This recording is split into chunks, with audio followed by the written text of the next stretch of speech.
ihandog sa lahat ang isang magarbong Pasko. Dito niya sisimulan ang pagbibigay ng regalo. Makinig kayong mabuti dahil ikukwento ko sa inyo. Pero, bago natin simulan ang gusto ng kwento, yung papel na ginampanan ni Gabriel, ipaliliwanag ko sa inyo. Ang unang panahon pa ay kasama na siya rito. Bilang tagapagsalita at ang hel na bumubero.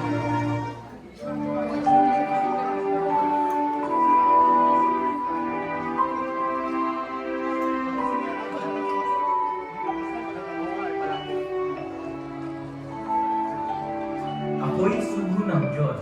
Gabriel ang pangalan ko. At nais ng Diyos na marinig niyo ang sasabihin ko. Sa istoryang ito, hatid ng Diyos ang kanyang regalo sa iyo. At maiintindihan niyo ito pagtapos ng kwento.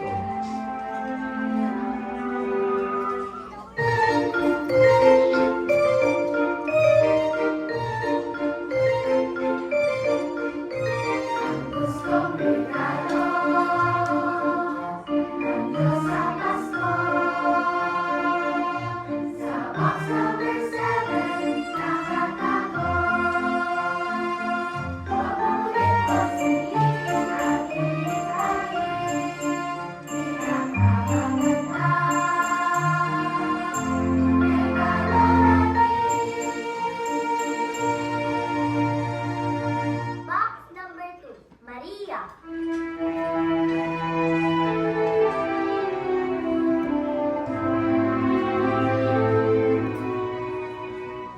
Nagsimula ang kwento nung sinabi ni Isaias na magsisilang ng sanggol na Emmanuel ang pangalan, ang isang dalaga. Espesyal ang pangalan. Kasama natin ang Diyos. Yun ang ulan.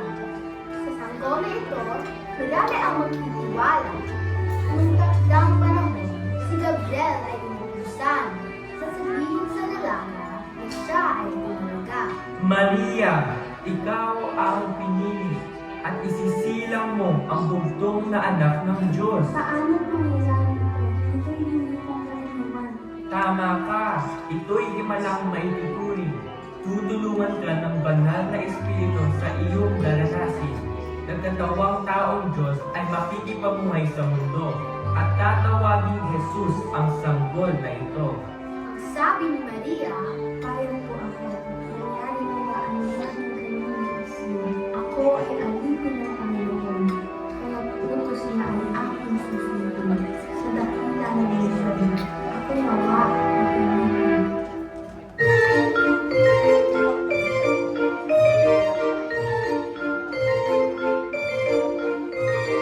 Gustong regalo sa Pasko. Sa box number 7, lahat ako. Paborito pagsingin at iibigin. Pinagmamalat ka.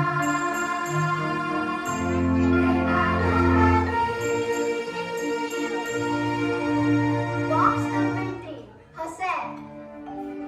Alam ni Maria na si Jesus ay kanyang isisilang. Pero kailangan niya ng tulong ng isa pang magulang. At kailangan ni Jesus ng Ama sa mundo. Alam niyo ng Diyos at ito ang kanyang plano. Si Jose ang binatang inilaan ng Diyos kay Maria.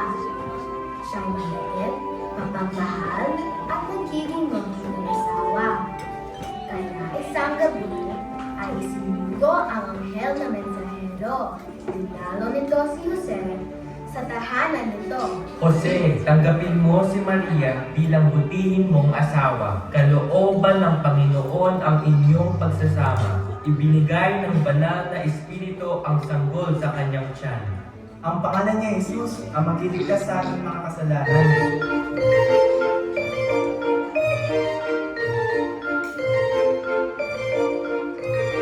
Gustong regalo ng Diyos sa Pasko.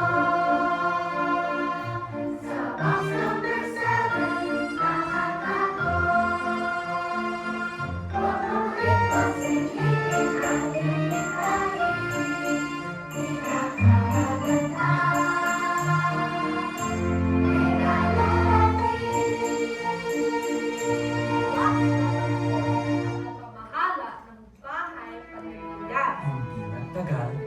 paglabas ng kautusan. Lahat kayo ay magbalik sa inyong pinagmulan. Patungo sa Bethlehem, ang mag-asawa'y naglakbay at pagdating roon, humanap sila ng bahay. Pero punong-puno, walang lugar para sa kanila. Pagod na si Maria at kailangan niyang magpahinga. Puno na ang bahay panuluyan. Ang sabi ng tagapagbantay. Ngunit sa isip niya, may namoong ideya. Sinyungan ko'y maliit, ngunit kayo ay magkakasya. Sa usabang may dayaming pagdamutan niyo sa akin.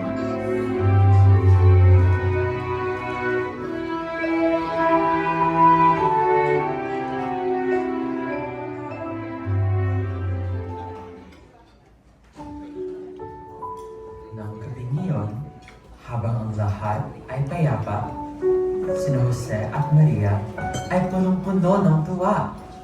Isinilang doon ang anak ng Diyos. Hindi ito sorpresa dahil ito'y kanyang kaloob. Inihandog ng Diyos ang kanyang unang regalo noon mismong araw ng kauna-unahang Pasko. Sanggol sa sabsaban, ang pangalan ay Kristo. Pero hindi lang iyon. Mas magarbo ang kanyang gusto at ihandog sa kanya ang puso ng kanyang plano.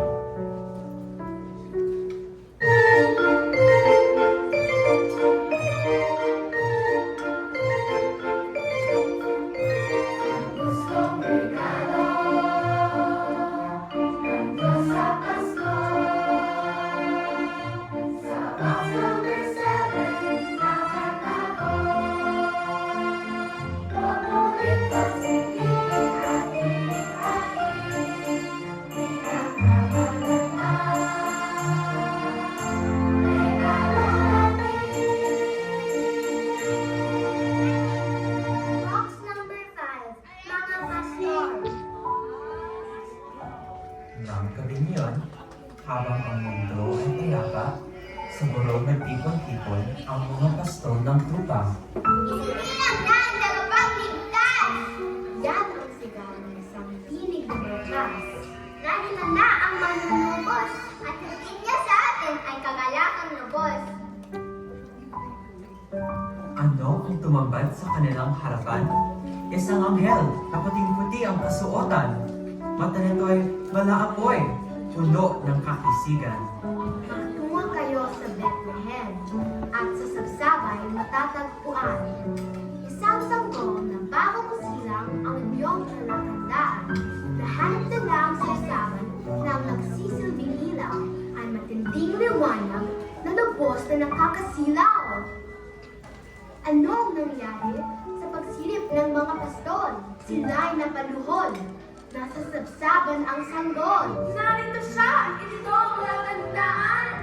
Ang mananubos na si Jesus ay aming natagpuan. Nagigisa kami sa unang pagdiriwang ng Paskong Dakila na pahayag sa kasulatan.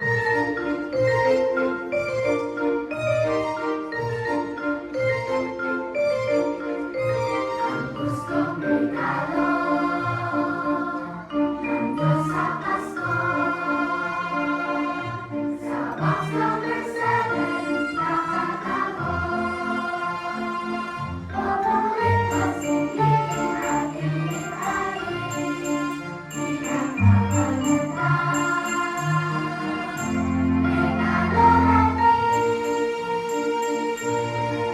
Box number 6, mga pantas. Sa gawing silangan, may tatlong Ginoo na lubos ang karunungan.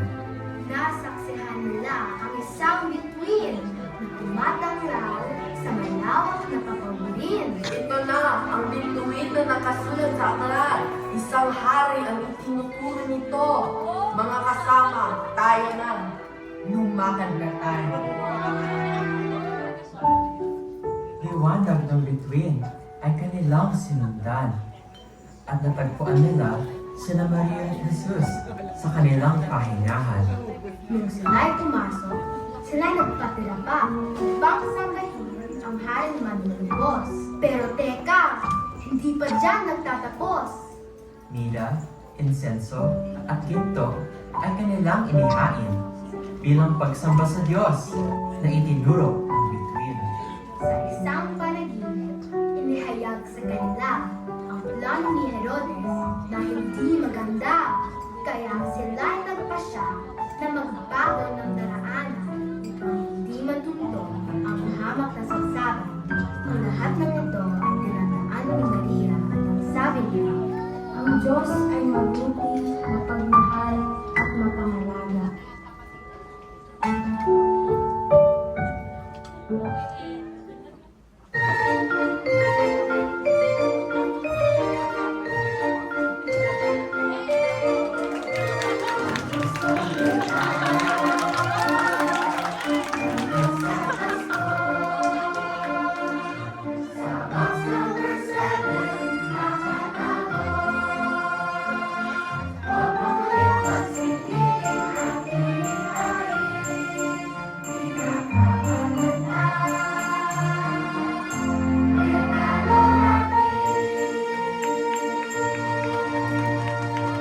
Number 7.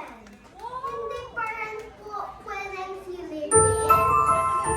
Ano nga ba ang gustong regalo ng Diyos sa Pasko? Eto na ang sorpresang inaabangan ninyo. Sa box number 7, kung saan ito nagsasayo, silipin ng kahon. Ano pang hinihintay nyo? Ang gusto niyang regalo ay...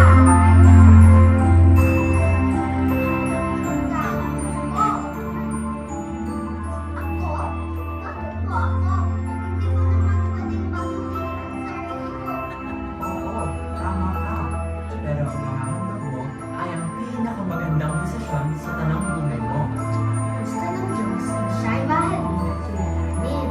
Ito ang tunay na pagsamba na tanging maihahayag natin. Di man tayo karapat-dapat, magandahang loob niya ay sapat para sa lahat.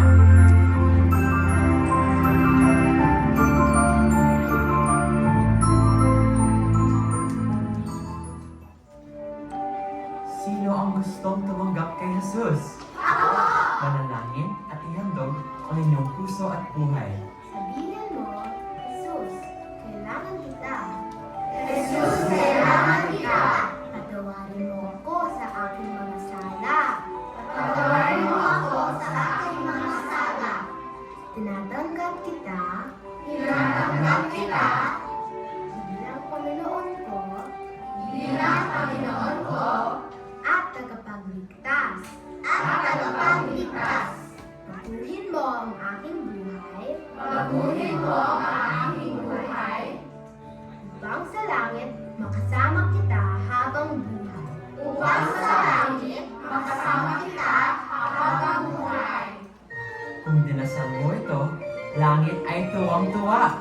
Dahil sa buhay mo, pinili mo na siya ang manguna.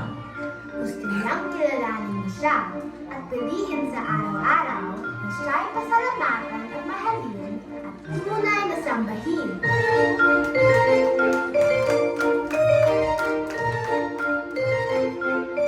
Ang gustong regalo ng Diyos sa Pasko ay ang pasyamong kagating si Kristo. Ang buong puso at buhay ihayan mo rin. Di ka mahalanda.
Can you